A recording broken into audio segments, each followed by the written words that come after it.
GBT Telma, des actualités uniques, dynamiques et renversantes dans le journal TV. Rejoignez UPRIM, 5 filières au choix, paramédicaux, droit, gestion et management. UPRIM, manuchanao ni vavao. Investissez dans une valeur sûre. Choisissez UPRIM.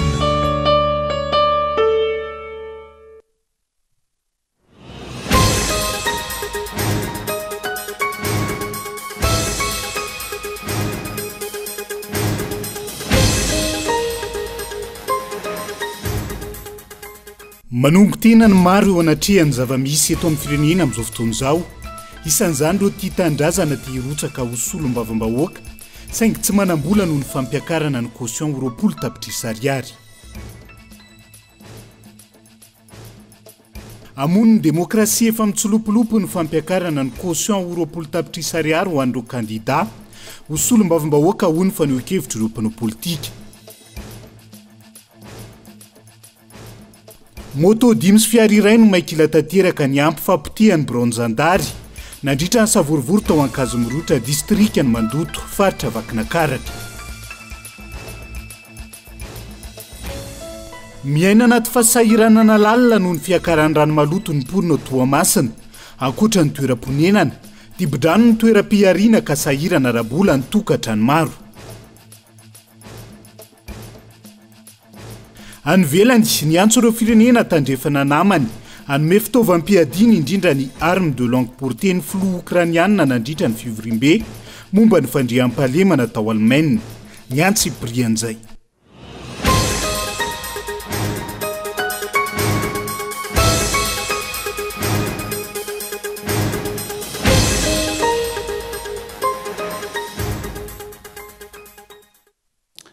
Ankafaliana trano tomboklasia tongovavy no hitsidiany indray ny tokantranao amin'ity alina ity tonga soa atao anaty fotoana ny fampahalalam-baovao. Atena ny araba ary manasanao ihany koa anaraka izany hatramin'ny farany. Matoa andatsoratra no ndeha anokafantsika ny fampahalalam-baovao amin'ity alina ity. Manongo tena ny maro eo anatrehany zava-misy eto amin'ny firenena amin'izao fotoana izao. Manongo tena ireo tia tandrazana tia hirotsaka ho solom-bavambahoaka, saingy tsy manam-bola noho ny fampiakarana ny caution roapolo tapitrisa ariary.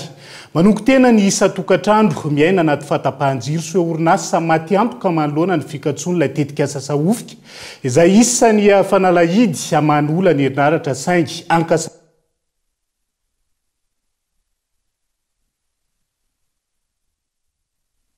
Varadatsaka ho an'ireo tia tanindrazana te handray andraikitra hitondra ny anjara birikiny amerenana ny firenena amin'ny lala mahitsy ny fahitana fa mila manana roapolo tapitrisa ariary farafahakeliny vao afaka mirotsaka ho isan'ny kandida solom-bavambahoaka. Manongo tena sisa azo atao eo anatrehan'izany sy ny fahitana ny fomba fitondrana ny tany sy ny firenena ankehitriny. Manongo tena satria tsy ny fahavanonana na ny fitiavan-tanindrazana na ny fahaizana na ihany koa resaka 20 cm no sakana fa ny vola.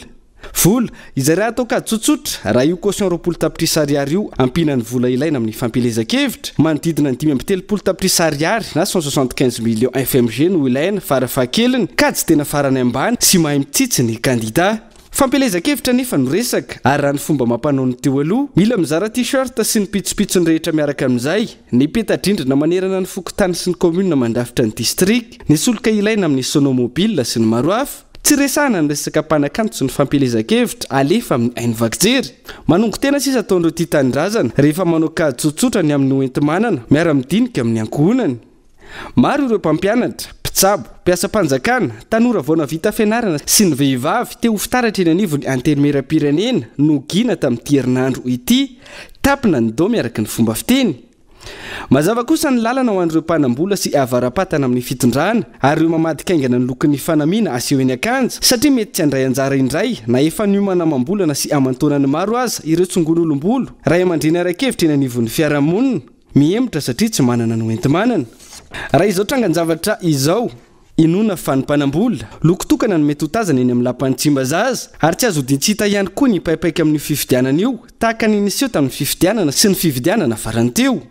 Vola izay efa nanairan'ireo firaisamonim-pirenena ny tokony amerana sy hijerena ny loharano nazahoany izany sao sanatria vola maloto. Saingy eto Madagasikara moa isika ka tsy zava-dehibe amin'ny fanjakana izany, asa inona no antony?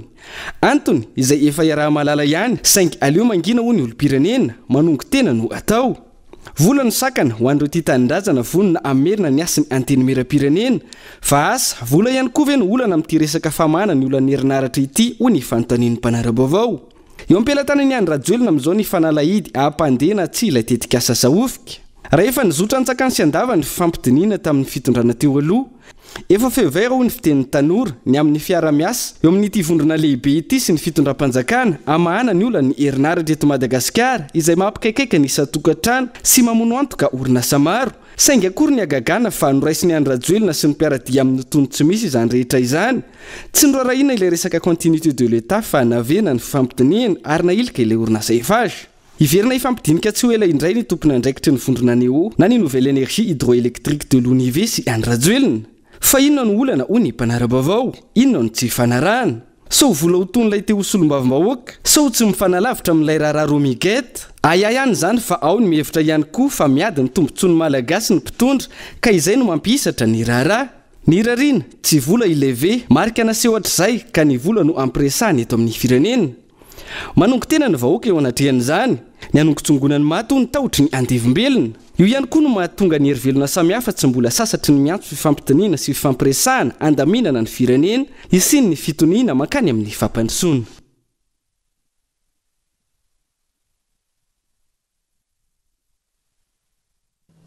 Famon'ny demokrasia efa mitsolopolopy eto amin'ny firenena amin'izao fotoana ny fampiakarana ny caution roapolo tapitrisa ariary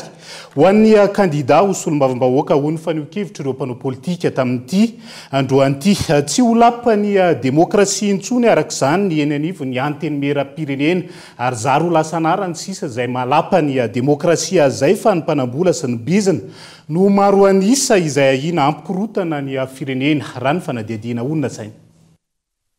Manao toy ivakana ny faneho-kevitra manoloana ilay fampiakarana voafatreny ny caution alohan'ireo izay ho kandida solom-bavim-bahoaka. 10 tapitrisa ariary zany taona 2024 nampiakary ny seny ho 10 tapitrisa ariary izany araka ny tolo-kevitra izy ireo ary izao namoaka dekret izao ny fanjakana fa 20 tapitrisa ariary ny caution ho an'ireo izay kandida ho solom-bavim-bahoaka. Tsy misy mangarahara intsony eto amin'ny firenena fa ny vola no ampiresahan'ireo nampindramina ny fahefana ho ny filohan'ny antoko FMI Malagasy. Zay fepetra zegny dia manapirofo ny fahalemeny. Autant les cautions présidentielles, 250 millions de francs, là, ça 1 milliard. On a tant galana voula fotsiny ve le olona. Rehefa jerena ngeny lalàna dia miteny hoe fandraisana anjara io amin'ny fanatotanan'le bulletin anaovana fifidianana. Avoeranga ny compte-ndreo vidindreo bulletin ampiasaina amin'ny fifidianan'ireo. Avoa ireo dia jereo hoe ohatrinona dia arakarak'izay tokony anaovana an'le caution fa tsy atao fotsiny ohatr'izao. Izy dia tena ohatrany hoe nataony manambola ve zany ny fifidianana. Fa raha misy olona manana hevitra anao député, manana vahaolana dia tsy afaka miditra ve zany. Ny député zany mila olona mahay lalàna. Ny député mpanao lalàna. Fa zao anao na tsy mahay ninina ary, na tsy nianatra ary fa manana vola afaka milatsaka député. Aiza moa no tafavoaka ny firenena. Zany zavatra rehetra zany ny lesoka tokony arenina, tokony mba tonga saina le fitondram-panjakana fa tsy manao foana ohatr'izao. Ny eny amin'ny assemblée zany rehefa kelikely dia le olona mpanao bizina sisa no afaka anao député. Olona tsy mahay lalàna. Amin'ny fomba ahoana moa no tondrany vahaolana eto Madagasikara lalàna raha tsy haingy. Tokony manana minimum bagage ny olona makeny amin'ny ny manao député zany. Rehefa kelikely olona tsy manoratra tsy mamaky teny no lany député rehetrarehetra. Fa olona kingakinga amin'ny fanaovana bizina na amin'ny fanaovana tsikombakomba amin'ny fitondrana manao bizibizina eny dia lasa millionnaire, lasa milliardaire. Zany ny saritsariny mety tranga rehefa kelikely. Ho an'ny antoko ARB na ny Anjomara sy Rivobaovao amotika ny demokrasia izay efa amorotevana ity fitadiavam-bola sy faniliana ireo ity tandrazana ataony ny fanjakana ity. Voalohany indrindra aloha zany ny anteny meram-pirenena dia tokony ho hitantaratra ao zany ny vahoaka malagasy. Amin'ity indray mitoraka ity zany dia hitanao fa hezahan'ny mpitondra zany tsy ho hitantaratra ao intsony ny vahoaka malagasy rehetra fa ny mpanambola. Zany hoe hovaina zany ny anarany tsy anteny meram-pirenena intsony fa lasa anteny mihera ny mpanambola. Zay no kasaina hatao. Dia noho izany zany dia manampy amin'ireo fitakiana maro zay efa napetraka teo aloha ny HCC, ny CENI sy ny sisa zany ity resaka fanilikiliana fanavakavahana zany amin'ny rehefa tsy manam-bola ianao zany dia tsy afaka maneho hevitra maro zany ny olona zay mba te mangetaheta hitondra amin'ny feon'ny olona any ambanivohitra any fa ho voasakana ho voailika no ity fidangan'ny caution rahantsika malala ity satria avo efatreny tokoa tamin'ny farany no nametrahany fitondram-panjakana ny caution amin'ity fifidianana solombavam-bahoaka ho avy ty misy zany ny fanontaniana mipetraka hoe iza moa zany manam-bola amin'izao fotoana izao fanjakana ane manam-bola zany hoe ny candidat ny fanjakana zany no handrakotra ny anteny meram-pirenena ary tsy ny feon'ny vahoaka malagasy no hoeninao manakoako ao fa ny feoan'ny fitondram-panjakana ka hitanao amin'izany fa miembotra ary hiembotra be raha tanteraka io ny demokrasia eto Madagasikara endrika isehoan'ny jadona ihany zany io sy ny fanjakazakana eto amin'ny tany sy fanjakana. Ny volany tiany mpitondra ho ampiresana ary ilika tsy hanandrara eto amin'ny firenena izay tsy manam-bola ho ny faneho-kevitra ny solombavam-bahoaka avy amin'ny antoko malagasy miaramiainga fepetra izay efa tsy nahasoa ary mahatonga ny firenena amin'izao toerana izao saingy tsy mahay maka-leso na ny mpitondra. Karazana faniliana ny tsy manam-bola zay foana ny politika eto amintsika ny hevitra zany tsy tena mivoaka hitantsika ireny ny fifidianana mandeha fa ny propaganda nge vola miasa dia lasa manjary mandeha ila zay ny tena manjeraka mandeha ila le firenena ny temba mamoaka hevitra tsy enona dia lasa ny mpanambola sy ny pray antoko zany no manjaka amin'le firenena dia mety raha mitoy zany dia lasa mizaka roa mihitsy le mpandeha sy ny resy dia lasa mitongany amin'ny ady an-trano zay ny tena atahorana amin'izy satria zay fifidianana mandeha rehetra zany dia misy mipandesy foana dia misy ny resy foana dia farany resy foana dia maleo ihany le resy dia mitsotra zany dia zay no tena atahorana. Miantsotra ny sy ny fifampidiniany eo am-piantsehatra isa-tokony ireo mpanao politika sy ny firaisamon'nym-pirenena ametrahana fitoniana eto Madagasikara sy rosoana makany amin'ny fifidianana madio sy mangarara. Fa tsy manampiniavana anarindreo lesoka hita tamin'ny fifidianana feno osoka sy amboletra farany teo ny seni ireo be ny tanàna raha ny fomba fiasa ankehitriny no jerena sarotra arak'izany ny anatena fifidianana madio mangarara sy keny rehetra raha toka tsy misy ny fandraisana andraikitra manoloan'ireo tsy fatombanana tsikatra ao anatin'izay. Aina okitoto indray ny fizotran'ny fifidianana rotonta izay ho totosaina eto Madagasikara amin'ity taona ity ireo be ny tanàna. Saratra ny anatena voka-pifidianana madio, mangarahara sy ekeny rehetra raha toka mbola tsy mahay maka-lesona tamin'ireny fifidianana nahitana osoka tamin'ny endriny maro samihafa ireny ny seni. Isan'izany ny makasika ny lisitra mpifidy sy ny kara-pifidianana.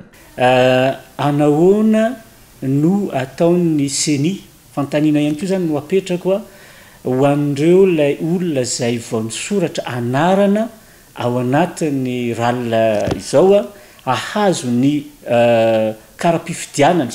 ao anatin'ny fotoana tokony azahoany zany ve izy alohan'ny fahasivy amby roapolo ny volana May ho avy zao. Zavatra anisany teo aloha dia zao hoe ny olona efa voasoratra tao anatin'le lisam-pifidianana lasa tsy tao. Ny olona izay tena nisoratra anarana nanatina fokontany manana n'ilay fanamarinana le fisoratana anarana iny lasa tsy tao. Ahoana zany no anaovana n'izay rehetrarehetra zay satria zay voasoratra dia voasoratra matetika zay tsy voasoratra zany dia ahoana ny momba an'izy ireo raha ohatra ka tena hoe manana ny proof izy ireo fa tena nisoratra anarana tena anivo ny fokontany. Zay no nisan'ny mampanazy satria efa ifarana ny volana febroary ampy ve ny fotoana ao anatin'izay ahafahana manamarina ny anaran'ny olona rehetra ao anatin'ny lisam-pifidianana. Tokony ahandray lesona tamin'ireny tsy fahatombanana isan-karazany ireny ary tokony mametraka paikady mazava mialohan'ny fifidianana ho avy ho hatrany ny faneho-kevitry ny be ny tanàna. Dia reny rehetrarehetra reny na iverina hoe fa mba hita ny tompo fandraikitra amin'ny seni kosa angambany reny amin'ny fanarenana an'izay lisam-pifidianana zay rehefa iverina ny lisam-pifidianana iny dia mba anaovana antso avy mihitsy ary amin'ny tanàna seni ny amin'ny fitandremana sy fikajiana tsara ilisitra lefa any aminy satria aza teo zany fa fifidianana aty fotony no atao zany hoe fandraisan'ny vahoaka anjara mavitrika mihitsy aty fotony hoe ifidy solombavam-bahoaka izy ifidy zay be ny tanàna sy mpanolotsaina ny tanànany izy mafantatra tsara ary fahakalala tsara nisaky ny fokotany ary atanatin'ny commune zany de mba tokony mba voarina zany zay lesika madinidinika nisy tamin'ny lisy-pifidianana tamin'ny fifidianana filoam-pirenena iny nanamafatrany ireto farany fa ny fifidianana be ny tanàna ny tokony hiazakazahany fa tsy ny solombavambahoaka izay mbola eo perinasy ny be ny tanàna amin'ny commune sasany izay ametrahana PDS tsy olo-mpanjakana araky ny fanovana ny lalàna teny anivony Antemiera tranga izay ahina anamafy ny osika sy tetidraty samihafa eny anivon'ireo commune ireny amin'izao 7 volana tsy atongava ny fifidianana izao araky ny volavolany tety andro narosony seni atreto veran-javona ireo tsikera sy ireo tolo-kevitra ho fanatsarana ny zotra-pifidianana sy ny lalam-pifidianana izay nataon'ireo vondrona iraisam-pirenena sy ireo antoko politika maro ary firaisamonim-pirenena hitakina izay fifidianana madio mangarahara sy ekeny rehetra izay fa manao izay sempatany sy izay tiany ihany ny senisy ny fanjakana fa moto dimy sy fiara iray no may kila tanteraka ny ampy fampitihan'ny Braon Zandary nandritra ny Savorovoro tao amin'ny commune Kazomorotra distrika ny Mandoto faritra Vakinankaratra io maraina io raha ny loharanom-baovao nisy andohan'olona avao amin'ny commune Vinany no nanafika sy namotika ny Braon Zandarmarie-pirenena tany an-toerana Andry Nirina Landria Miarso Kolo Antsirabe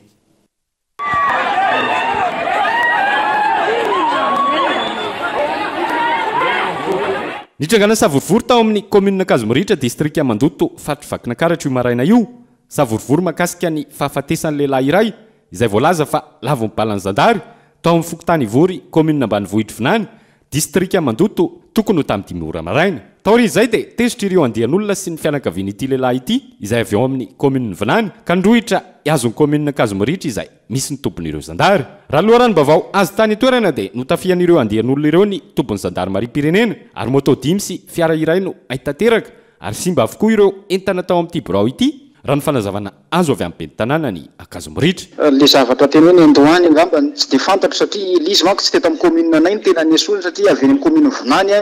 ohatrany ny vory saiko moa na Fokotany ny vorona ireo izy io dia aveny ohatrany Andohany le resaka fa za koa efa atondro vao tonga teto dia nanao ezaka nanao intervention ihany fa tsy possible atsony aminay ny tsarany aby zany na mera Vinany efa nanao intervention monsieur le député CB fa tena tsy tana le olona zany amin'ny ankapobeny avy eny vory commune Vinany reo zany nanafika amin'ny brigade teto no le anton'izay araka le teniko teto tsy de fantatro hoe za tsy naaraka ny hatrany voalohany ny fahatongavako teto aloha teo amin'ny tamin'ny 7 sasany izy iny na tamin'ny 10 teo any tonga teto akazo sendra nandalo nahita le izy fa ohatrany hoe fa maraindraina ihany hono fa za moa tsy nahita simba aby moa zany amin'ny ankapobeny moto fampiasan'ny gendarme moa zany misy moto maromaro mihitsy ny simba misy tomobilan'ny gendarme ihany koa simba ny adjointn'ny CB ny fitaovana tahaka ny ordinateur ny regny koa simba ao amin'ny birao mihitsy dia misy ny varavarana simba may taratasy ohatrohatran'izay ankoatra ny Braon Zandarmarie-pirenena tany toerana dia doran'ireo andian'olona ireo ihany koa ny tranon'olon-tsotra iray izay fantatra fa nanondro ny toerana nisy ilay tovolahy izay lavo mibalany Zandary tamin'ny ora izay ny fampiresana tamin'ity ben'ny tanàna ny commune Kazomorotra ity dia efa azo lazaina fa lamina amin'ny ankapobeny ny toetra raha ny toerana efa tonga ihany koa ireo Zandary avy ao amin'ny distrika Mandoto sy distrika Betafo raha ny fanazavana trany treto efa milamina ny tension ka efa tsisy olana atsony aty zany zao satria efa tonga ty aby ny renfort avy any Antsirabe Mandoto efa eto aby koa moa ny tompona andraikitra rehetra ny Zamera Kazomorotra ny député ny distrika Mandoto chef district Mandoto ny adjoint commandant groupement na nitafika na ny gendarme na ny police andrasana araka zany ny zava-misy marina makasika ity Savorovoro izay na maizana tompon'ny Zandarmarie-pirenena izay notafian'ireo andian'olona tao amin'ny commune Kazomorotra distrika Mandoto ity fa tsy voafehan'ny fanjakana intsony ny fidanga ny vidim-piainana amin'izao fotoan'izao ny teo anivony FMI malagasy na ny fa efa mividy no ilain'ny malagasy iamafy ary hiakatra amin'ny tany ambony dia ambony ankilan'izay raha ny tantaratra tao anatin'izay ray volana sy tapany voalohany ho an'ny taona 420 izay itombo ny tany fahantrana ary hosahirana ihany koa ny fanjakana ao anatin'io izay manomboka voailika amin'ireo karazana famatsim-bola avy amin'ny mpiara-miombonantoka ankehitriny miamafy ny fisonitry ny vidim-piainana manerana ny Madagasikara amin'izao fotoan'izao raha teo amin'ny 9.5 isanjato zany ny volana jona 2022 niakatra 1.7 isanjato zany ny volana jona 2022 raha ny voarakitra anatin'ny lalàna ny fenitedi-bolam-panjakana 422 tombana ny fanjakana idina 9.5 isanjato io fiakarany vidim-piainana io saingy tsy izay ny zava-misy mitaraina ny vahoaka naizanaiza manerana ny Madagasikara. Eto za dia mitodika amin'ny ministerany commerce mba tokony jery lafin'ny vidin'entana any aminay zany satria tsy lavitra ny tany lavitra indrindra zany ny filaza fa nefa misy fanjakana ihany fa tokony jery manokana an'izany zany a ny ministerany commerce jery ny vidin'ny vokatra PPN indrindrandrindra any aminay satria raha voatapaka ohatran'izao zany ny lafin'ny famatsiana mandritran'ny herinandro dia miakatra automatika be ka ny any amin'ny vahoaka zany miantefa ny vidin'entana rehetra na lafin'ny légume na lafin'ny PPN na lafin'ny araky ny hena ary zany zavatra zany. Raha ohatra zao miako ny lafin'ny vidin-kena fotsiny any aminay 100 000 zany a 2 ariary zany a vidin'ny 1 kilo mifangaro. Ny filet moa fa tafakatra any amin'ny 7 sy 2 alina hatramin'ny 3 alina ka zavatra rehetrarehetra zany mba tokony misy ihany a fitsonjovana ny mpanjifa mba manentana ny ministera tompona andraikitra zany mba tokony mba tsy dina kely ihany zany any amin'ny faritra misy anay. Tsy manana politika mazava ifezana ny vidanga ny vidim-piainana ankilan'ny fanjakana raha ny tsikaritra tao anatiny 5 taona lasa sy izao ray volana sy tapany voalohany taona 2024 zao. Tsy nahita mboka ny fametrahana prix de référence tamin'ireo entana fampiasa andavanandro. Mahalana na tsy misy ihany koa ny fitsirihana momba izay. Mitombo hatrany ihany koa ny fanafarana izay isan'ny fototry ny olana ankapobeny. Ho an'ny FMI malagasy, ia mafy hatrany ho fiakaran'ny vidim-piainana io, ary maro ny teboka manamarina izany amin'izao fotoana izao. Ary tena mahatsiravina ilay fiakaran'ny vidim-piainana fa tena ohatran'ny miakatra isan'andro. Tsy voafehan'ilay fitondrana intsony io. Tsy voafehany io. Satria zao na ny famatsimbolany zareo avy any ivelany ary le fake zao dia nahato dia hoe hanao inona moa hanao négociation vaovao indray zareo. Tsy tafavoaka intsony io fitondrana io. Tsy tafavoaka intsony io. Fa raha io mbola andrasantsika vahoaka dia miomanitsika. Fa io dia miteny hafa hiakatra any amin'ny 9,000 ny euro. Dia rehefa tonga any io dia miomanitsika fa hividy vary R1 ny kilao. Zany miandry atsika. Raha amin'izao nge mitoy dia afaka manao mamerina mandavaka an'ilay fasana efa natao ny andro Rajoelina le saika hoe andrasana an'ilay malagasy ho faty be dia be amin'ilay Covid tamin'ny andron'ny Covid. Afaka manokatra indray izy fa rehetra hoe maty ny anoanana andratsika. Ary efa be dia be maty ny anoanana. Ankoatran'ny fepetra ara-ekônomika, amin'ny fanatsarana ny fahefa-mividy ny isan'ny tokantrano ny vahaolana hiatrehana ny vidanga ny vidim-piainana hoy ny FMI malagasy. Ity farany izay mivoy hatrany ny fanafoanana midina ny marché interbancaire de devise efa nitonany maro. Ankoatr'izay ny fanomezana asa mendrika mahavelona ho an'ny malagasy izay tsy mbola hoatoato raha ny fomba fitantana ny fanjakana ankehitriny hoy ny fanazavana. Manambahiny ny sampana fampalalam-baovao amin'ity alaty dia tsy iza fandriamatora Zafimazy Paul izay mpandinika ara-toekarena miarabanao tonga soa ato anatiny fampalalam-baovao amin'ity alaty mazava ho azy fifantoka betsaka ao anatin'izay resaka toekarena izay ny resadresaka amin'ity alaty isany tsy mitsaha miakatra amin'izao fotoana izao raha ny vidim-piainana amin'ny ankapobeny raha ny zavanisy tao anatiny 5 taona lasa ny jereny ary tantaratra ihany koa zany raha ny ray volana sy tapany voalohany ho an'ny taona 2024 inona tena isan'ny antony mahatonga zay fiakaran'ny vidim-piainana zay. Miarabanao iva miaraba ihany koa ny mpanaraka ny vaovao. Raha miresatsika fiakaran'ny vidim-piainana dia antony anankiroa. Eo ny antony eo anivon'ny iraisam-pirenena, ao anatin'izany fiakaran'ny vidin'ny baril ny pétrole, eo ihany koa ny crise eo amin'ny Russie sy Ukraine ary anisan'ny tena ngeza be dia ny fiverenatsika amin'ny ara-dalàna taorian'ny crise ny pandémie 2019. Ireo zany antony eo anivon'ny iraisam-pirenena fa ny tena goavana sy antony anisan'ny tena mahatonga an'izy io dia ny antony eto an-toerany, zany hoe eveto Madagasikara, miresakitsika moa amin'ny Madagasikara. Eo ny fitsitotongana ny ariary. Tao anatin'ny taona maro tokoa zay dia tsy totongana foana ny ariary nefa azadiny fa ny fanafaranetana no anisan'ny tena mibahany toerana eto Madagasikara izay tena mamoaka an'ireo vola devise tsy tapesipeseny anka rehefa tsy totongana ny ariary dia vidintsika amin'ny vidiny lafo ihany koa ny fanjifana an'ireo entana eto an-toerany. manahoana ny mahakasika ny fahitanao ny fifiezany fitondram-panjakana an'izay ataontsika hoe fidanga ny vidim-piainan'izay mametraka tsika ny tetikasa samihafa raha tsy ilaza afa-tsy ny odofa amokarana andreo anodinana moa zany andreo vokatra samihafa eto an-toerana ahafahana an'izay hoe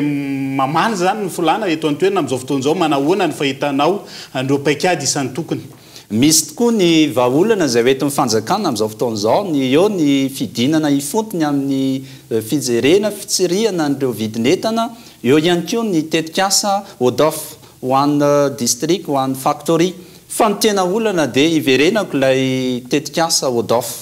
ny tena olana dia tsy fahaizantsika hoe inona marina moa le lahara-pameana sao dia afangarontsika tokoa ny antsona hoe production artisanale sy ny resaka industrie raha miresaka tsika ny industrie dia tokony lahara-pameana amin'izany ny antony mampitsitotongana ny voly eto Madagasikara ny ariaritsika zany mampitsitotongana mahatonga andreo fiakaran'ny vidim-piainana amin'izao dia tsy ny inona moa zany raha manao industrie zany marimarina kokoa tsika eto Madagasikara dia tokony ifantoka amin'izay lafiny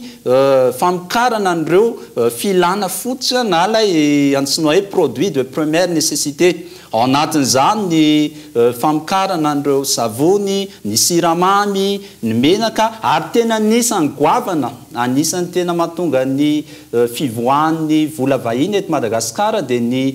fividianantsika vary manodididina ny 450 000 tonnes isa-taona ny vary izay afara Madagasikara anisan'ny antony anankiray tena mampitsitotongana ny volantsika raha mifantoka amin'ny industrie zany tsika eto Madagasikara dia tokony ifantoka amin'ny industrie resaka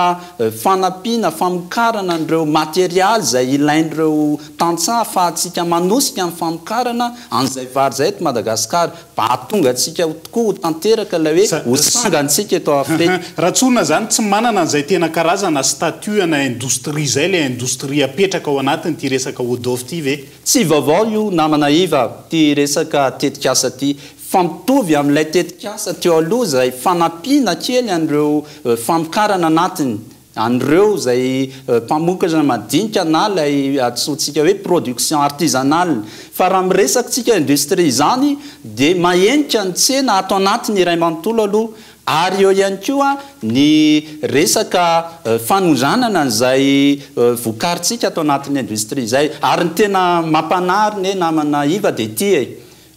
tsy mazava amintsika tokoa hoe ilay tetikasa ao anatin'ny odofa ve tetikasa orinasa an'ny fanjakana ve le izy fa raha ny hitako manko dia anaovana appel à projet le izy zany hoe anaovana antso amin'ny tetikasa ilay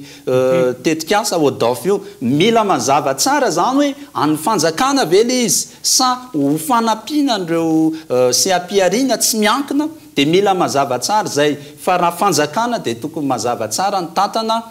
hoe iza marina tokoa ahoana ilay fomba hitantanantsika mba ahomby azatsika ao anatin'ilay tetikasa resabe amin'izao fotoan'izao ny mahakasika ny fampitsahara n'ireo mpiara-miombonanto-karabola amin'ny Madagasikara ny karazana aide budgétaire samihafa na ny famatsim-bola samihafa tokony hosotrahany Madagasikara amin'izao fotoan'izao hitantsika nefa ho an'ny malagasy ihany koa ankehitriny ny resaka trafika sy ny kolokolo samihafa izay manaratsy endrika ny Madagasikara eo amin'ny tsena iraisam-pirenena indrindra miresaka moa zany fisotomana satria Madagasikara zany miresaka tsy maintsy miantso mpampiasa vola ho avy eto Madagasikara manahoana ny mety ho fiatraikany reny zava-misy reny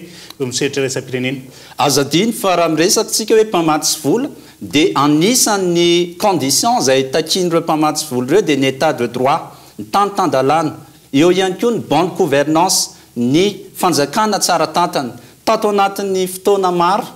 efa maro fa zao moa le resaka vao tena miseho ny resaka kolokolo izay ataontsika eo ny amin'le resaka lafiny eo amin'ny exploitation minière fitsandrana ny arena kibony tany eo anisan'ny tena manaratsy amin'ny Madagasikara eo anivon'ny raisam-pirenena ary mampitsoka an'ireo mpamatsy vola ireo izay resaka kolokolo zay ary anisany nampiena ny investissement direct à l'étranger teto Madagasikara zay lasa mitsoka amin'ny mpamatsy vola noho n'izay tsy fisiny izay fanjakana tsara tantana ady amin'ny kolokolo tena mazava tsara misy mipaka tsara amin'ny tena raharaha izay ankasitrahany ianao Razafa Masipôla tao anatin'izay fanazavan'izay dia izay ihany koa no hoentsika misety vetivety ao anaty doka fohy mandrapitafa vetivety ary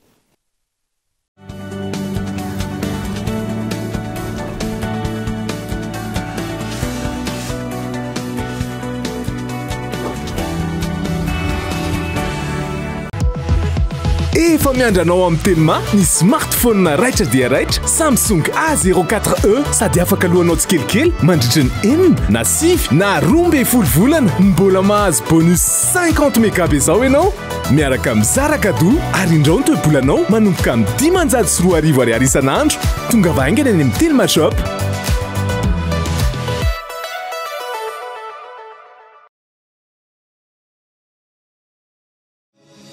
Telma est fière d'accompagner l'UPRIM dans l'accomplissement d'une mission commune pour que chaque étudiant monégasque compte.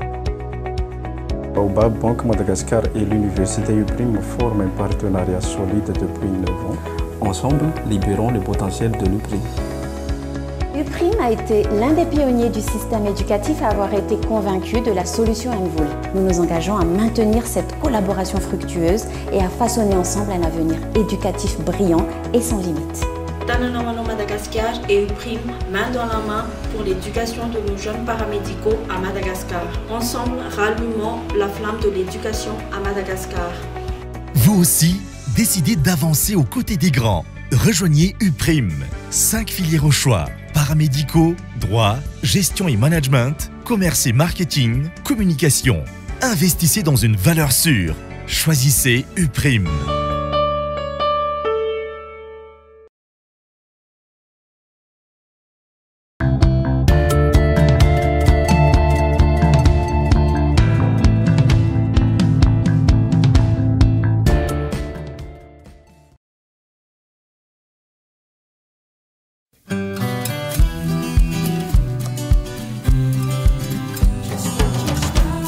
Fer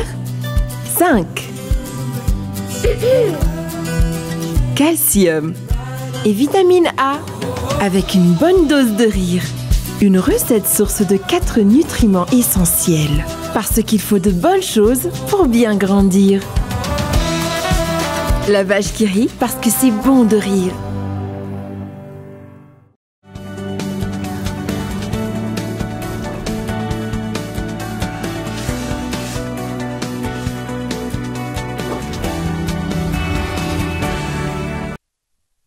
Mamenina ny araba trano tombo klasy tombo vavy tonga soa indray atao anatin'ny tapany faharoa amin'ny fampalalam-bavao amin'ity ala ity santarantsika izay dia nosantarina androany atao amin'ny fokotany Antsahalava commune Behenjy ny fambolekazo izay nataon'ny orinasa mpitaterana Soatrans Plus ho an'ny taona 2024. Tanjona ny fifanohanana amin'ny fandrakofan'ala indray any Madagasikara. Io ihany koa ny anamafisana ny ady amin'ny fiovaovan'ny toetrandro. Christian Diby. Nanantanteraka fambolekazo teny amin'ny fokotany Antsahalava commune Behenjy androany ny orinasa mpitaterana Soatrans Plus. Zanakazo mahery ny telo arivo isa no novolena tamin'izany. Tanjona ny anamafisana ny ady amin'ny fiovaovan'ny toetrandro fa eo ihany koa ny anjara biriky amin'ny fandrakofana ala ny Madagasikara. Ny fianakaviam-ben'ny Soatrans rehetra zany manerana ny Madagasikara moa zany dia tonga eto amin'ity toeranyity androany. Ny tanjona moa zany dia araky ny efa nambarako teo aloha hoe ny famerenana indray ny tontolo iainana ary indrindra koa ny hazo dia arena sarobidy mihitsy satria miatoka ny fiainantsika zanak'olombelona zany ny fisian'izany hazo zany tsy vitan'ny famerenana tontolo iainana koa fa ilaina amin'ny lafiny rehetra zany na amin'ny fanaovana trano zany na koa eo amin'ny fitehirizana amin'ny tany amerina ny nofotany indray. Ny fotoana eto androany zany dia zanakazo miisa 3,000 isa zany no volena androany. Ary izay 3,000 isa zay zany dia misy karazany telo izy zany no volena eto. Dia ao ny pain zany na nkesika mahazarantsika, dia ao ny filao, dia ao koa ny akasia satria le tany somary mila averana nofo dia ny akasia moa rahantsika malala fa azo tsara indrindra amin'ny famerenana zay nofony tany zay afahana mamokana indray rehefa tonga ny fotoana ilana azy. Betsaka ny tetikasa sy ny lamina manodidina amin'ny fambolekazo hita amintsika saingy olana hatrany tsy fampiny fanaraha-maso sy ny fikojakojana ireo zanakazo novolena. Zava-dehibe araka izany ny fanamafisina izay fanaraha-maso eny fotony izay ary isany mametsaka izany hovaindohan-draharaha ny Soatrans Plus amin'izao fambolekazo tanterahana izao. Ny toerana zay misy an'ity toeram-pambolekazo ity zany dia amin'ny RN7 ho atsika zay efa nandalo RN7 zany dia anelalelana Ambatolampy sy Behenjy misy plaque zay hoe reboisement ny société Soatrans dia izay any toerana zay anaovana ihany ity ary ny tanjona moa zany dia ao anatin'ny folo taona eo zahay no amboly azo tsy mijanona tamin'ny herinandroany moa zay a nanao ny fanaraha-maso sy vio isika ny hazo zay mivolena tamin'ny taona roa teo aloha dia zay azo ao ambara fa tena 5 no maniry zany hoe tena maniry tsara zany a ny hazo a rehefa voakarakara ary izay no ny tanana itsika rehetra zay vahoaka malagasy manontolo tsy jerevana firehana politika ny fijerevana ny tanindrazana fa mba samy andray anjara daholo fa raha samy mandray anjara daholo ny mpisehatra rehetra n'ity Madagasikara ity dia mino a fa iverina indray ny hoe tsy ho lany mihitsy ny alatsinanina. Efa nisy ny fambolekazo andiany voalohany izay natao ny orinasa Soatrans Plus tamin'ny 10 volana febroary lasa teo ary izao nitoy androany izao. Itoy mandritry ny 10 taona manaraka izany ho hiatrany ny tompona raiky teo anivy ny Soatrans Plus. Iazony mahajanga vetivety sika ao anatin'ity vaovao manaraka ity. Isan'ny toerana iray ahafahan'ny mpianatra manohy fahalalana amin'ny lafiny maro ny jardin botanique éducatif Vololona Ranjamalala eo anivon'ny universitény Mahajanga. Ny toeran'izay mankalaza ny 15 taonany sy ny fahazona ny label innovation francophone ankehitriny. Anja Robert Koul Mahajanga.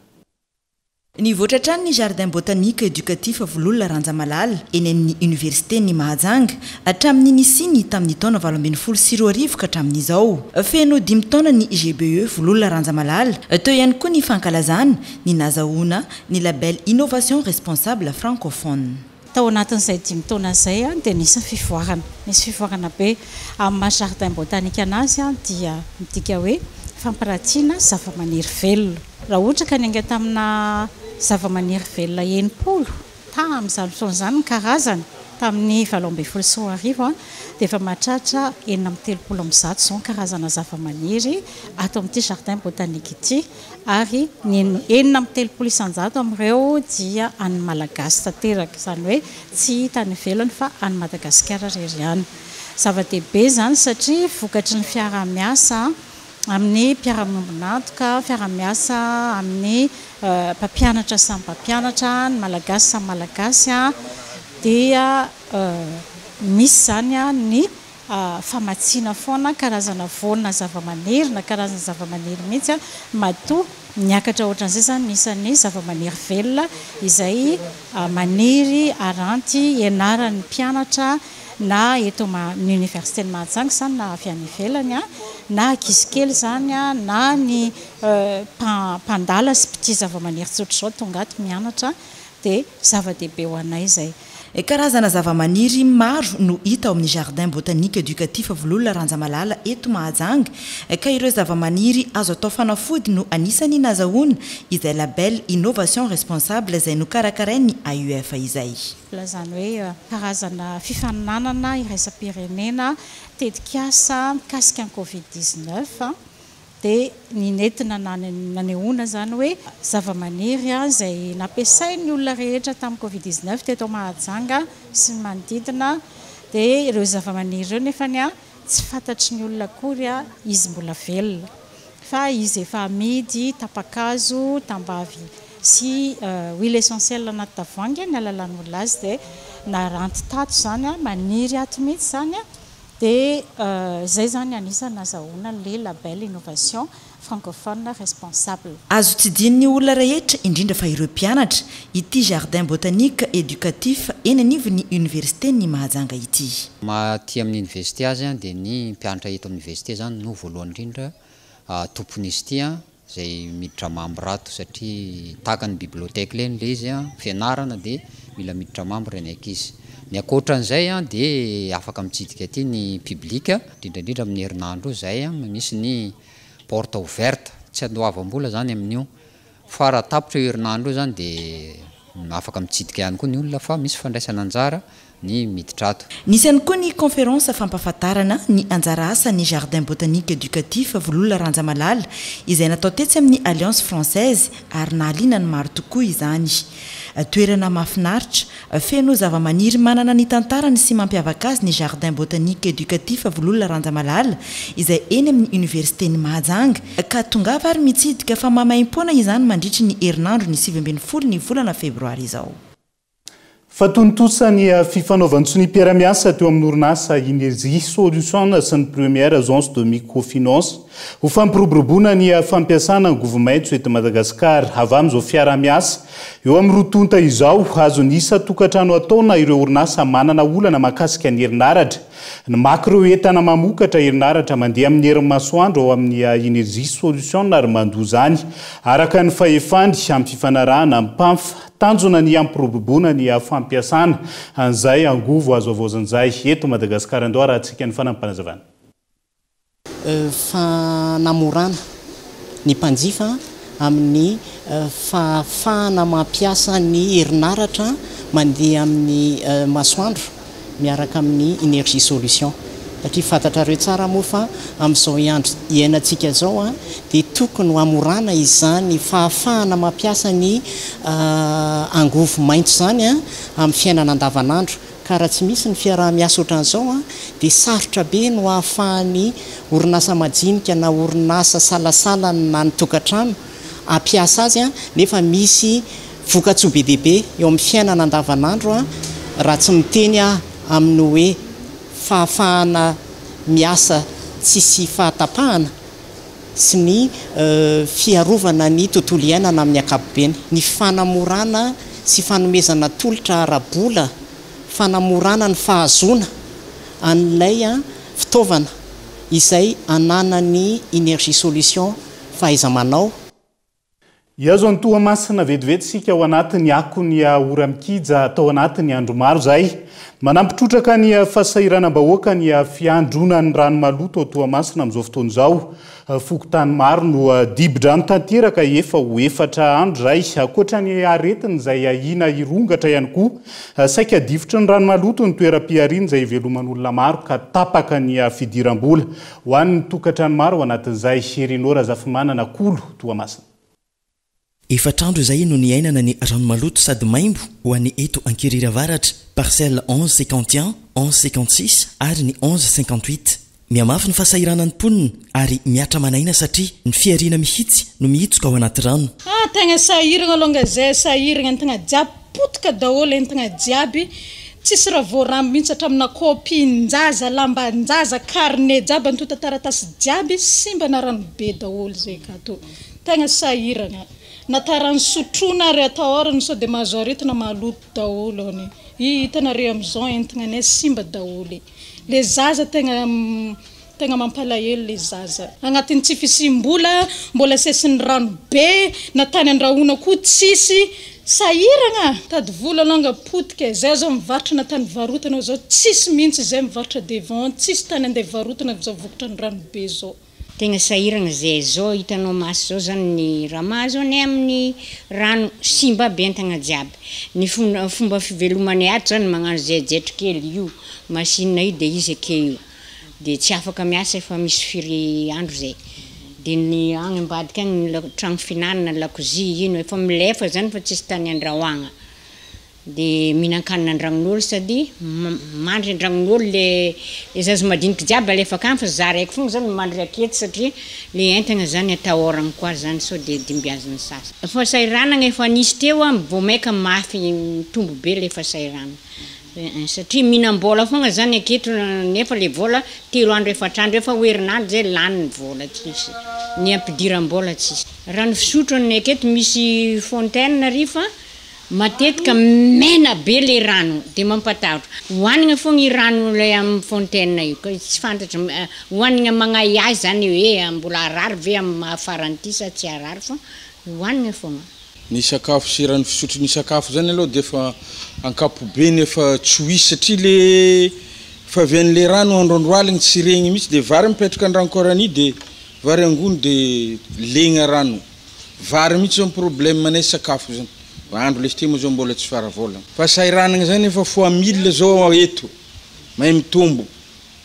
satria iny ato zao vorogna terminé teto akoho jiaby zao tratran'ny rano maty daholo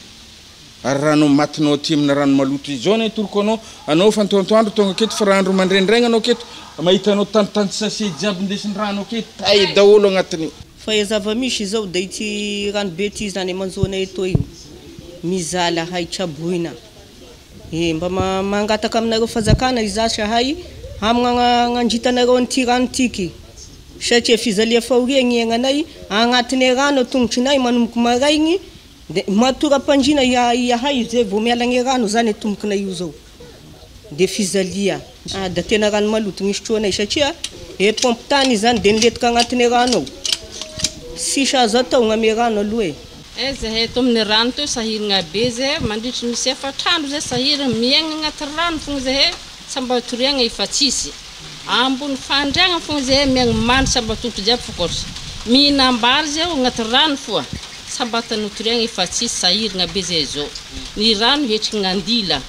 efa tsy haina samba tanangiriagna efa tsisy mijaly zahay zao ho an'ireto ray mpianakaviana ireto tsy azo ilaozana ny trano finainana noho ny tsy fandriam-pahalemana izay mirongatra dia mirongatra tato ato ka tsy maintsy manorina farafara eo ambony rano arak'izany sitrany mba misy atoriana kely amin'ny alina zay agnabony mandry tanao planche io natao planche eto vonjegna abony planche io mandry rano fa tsy sepitra raha jiaby leny ato ty kakazo nalaigna ny kakazo io napetraka agnabony sezy ny fiezigny igny antena mandry eo fa tsy sepitra mandry agnabony sezy agnatin'ny 4 jours zay torimaso tsy afa akory atao mipetraka miamby jusque marandraigny mandrely donc 5 minutes tetriko agnaty rano vity tsy raha be fo za tato feky ny amby za koa andeha ramasen'olo raha nakazy jiaby isasany zio miprofite ka mahita antena tsiony fa miditry ro mangalatra mivily tegna fa tsy potipotitra karakory tsisy raha be fa tsy potipotitra am'izao fotoana zao natao zay système ny karanty fandrina ty fandrina aloha dipotro ambany eo de resaka latsin'iny fa tiako dory ty krikena de eto ambony aty izahako de misy zanako anankiray zay eo eto tao anatina 4 jours androany zao niainanao ny zavatra sazolo torimasy tsy hita zay lazana ny torimasy satria sao de atao orana iakara tampoka izy de ho sepitra ato zay fa sasatry mijery isaky ny ala asina référence andrindrina de jerena io efa tsy vonoana tsony ny jiro ny prise rehetrarehetra fa supprimena daholo satria amin'le courant sady mibotsina tampoka amin'ny alina tafeleto zay ivoaka zay ny zavatra mizira resana ny trano tsy azo ilaozana amina resaka sécurité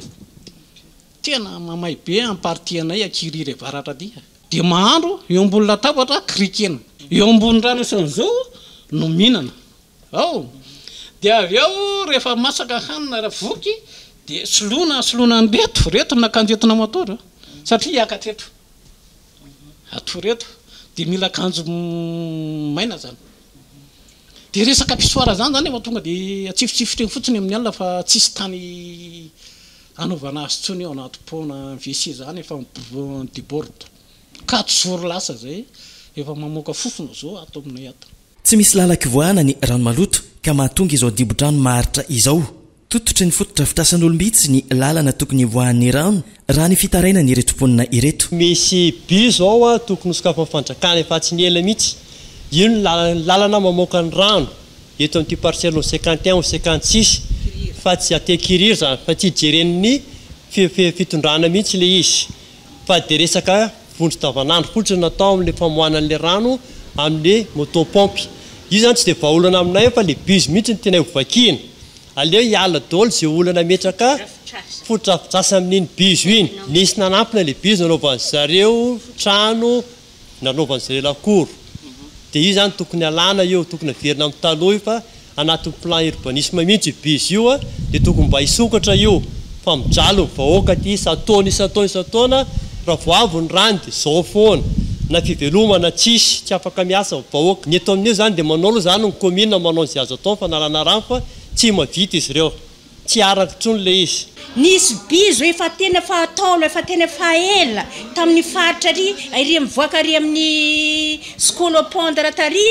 misy bizo efa ela fa depuis efa faela mihitsy isaky ny misy rano be amin'ny bizo iny efa vakina de lasany rano de le sisa tsy lanany lasany rano ny bizo de miandry ny tany mitsentsitra zany foana nefa mpahazo any taloha de mba azo efina zany ny tampenana fa tsy hoe tsentsina ekeko le fantsentsemana tamin'ny fotoana zany sekalina niara-niasa taminay tamin'ny fotoana zany tamin'ny 2002 dia asa dia firina aminay dia misokatra foana dia misy lasana kely foana ny rano amin'izao nefa izy hitadiavina dia hoe tsy hita ony satria rariny izy raha tsy hita satria ny tampenanjareo vao amile vambadika avy amin'jareo aty ny tampenany tombontsoa ho an'olo tokana ve ahafaty any iny amin'ny faritra ankiriry firaisana ankiriry satria raha tsy misokatra kanala io a ohatra zao foana iainanay isan-taogna mbola tamin'ny 2002 nisy kafa le bizo teo ambony nefa am'izao izy vao nikatogna le bizo kanala jiaby mifody tsy misy iainany antsony santionany ihany anefa ireo mbola betsaka ireo fokotany difotry ny rano maloto eo amin'ny antsasaky ny avo ny trano fonenana raha tsy ilaza afa-tsy ny ao ambala manasy ambohijafy sy andrano madio manginy fotsiny ny ao bevory sy ny ao tsara honenana lafomba vao afananaingy androany antsaly ny aina rajoelona solitenany Madagasikara anaty Miss Monde ho an'ny taona 2024 ity andiany fa 1.70 Miss Monde ity izay ho tanterana ny Mumbai Inde ny 7 febroary hatramin'ny 7 ny volana martsa ho avy izao ary ahitana mpandray anjara miisa 20 ankoatra amin'ny fifaninanana tsara tarezibika ny Miss Monde asongadina mandritra ny fanjaisana anjara raha ho an'ny komite Miss Madagasikara ny fahasamihafana sy ny akanton'ny vehivavy malagasy na izany arabatana na ara-tsaina ihany koa tanjona ihany koa ny amoaka masovoana ao ambassadrice mahafantatra tsara ny fireneny sy ny kolotsainy ao anatin'izay anohizana ny fampalalam-baovao amin'ity alina ity dia isan'ny olobe ny hosodoko malagasy Edouard Rajona izay manamarika ny 50 taona nanaovany ny asa amin'izao fotoana izao ny tenan'izay manatanteraka fampiratiana ireo asa vitany eny amin'ny Alliance Française Andavamamba ho fanamarian'izay fa 50 taona izay andrarezina sy olobe ny aikanto malagasy raha i Edouard Rajona indrindra ny eo amin'ny sihatry ny hosodoko 50 taona izay hoy izy no nisiarany tao anatin'izay sihatry ny zavakanto malagasy sy ny hosodoko izay raha ny atombohany nianatra tao amin'ny tontolo kanto tao amin'ny atelier d'art ary nisy ihany koa nisy ampianarana natsona hoe EMAP sy ESMAP sekoly fianarana zavakanto malagasy izay tsy misy itsony ankehitriny mila faharetany ny fanaovana hosodoko eny am-piandohana hoy izy raha tena te hisihatra ao anatin'ny tontolon'ny kanto enjana ihany aloha tamin'ny voalohany satria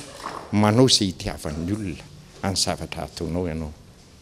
tika zay tsy maintsy mamorona ianao na eo amin'ny style ary hitanao samy manana style daholo ireo fa ianao mamoaka fa ny olona koa tsy maintsy na hoe manao izay itiavany kanefany rehefa hitany le izy fa tiany dia fa tsara izay anazy azonao satria ny olona rehetra samy manangohany daholo toy ny asa mahavelona rehetra hoy izy ny hosodoko raha tena ao anatin'ny fikirizana tsara raha miverina ny sehampianarana zavakanto ho hiatrany izy afaka mifanjakana koa ane afaka mamorona manangana miantso izy ny artista hoe anangana an'izao zay tsy maintsy izy aloha mendohany aminy hoe tokony anangana ekôla na izao sihatra azo ny tanora atao tsara ny fanaovana zavakanto saingy mijanona ho fialamboly ihany izany raha ny eto Madagasikara anka ankavitsiana no manao izany sy manao izany fianarana izany misy azy ireo voatery makany ivelan'ny nosy raha te hianatra izany zavakanto izany dia izay ihany koa no entina miampita ao anatin'ny maresaka iraisan'ny firenena vetivety ny antso ireo firenena tandrefana namany hanome fitaovam-piadiana indrindra ny arme de longue portée ny filoha ukrainiana nandritra ny fivoriam-be momba ny fandriam-pahalemana izay natao tao Allemagne azo ataony mandresany Poutine hoy ny tenany ary efa nitrango izany ka nanairany ireo tompona andraikitra maro avy amin'ny firenena tsirairay sy eo amin'ny sehatra iraisam-pirenena amin'izay famatsiana ara-pitaovan'izay ny ady eo amin'ny Rosia sy Ukraine izay efa ho feno roa taona katroka ny 4 febroary ho avy izao dia izay ihany koa no entina mamarana ny fampalalam-baovao amin'ity ality naizanaiza misy anao ankasitrana hatrany ianao nanaraka izany hatramin'ny farany veloma tompoko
Rejoignez UPRIM. 5 filières au choix. Paramédicaux, droit, gestion et management. UPRIM nanolotra ho anao teo ny fampalalam-baovao. Investissez dans une valeur sûre. Choisissez UPRIM. 5G Batelma, des actualités uniques, dynamiques et renversantes dans le journal TV.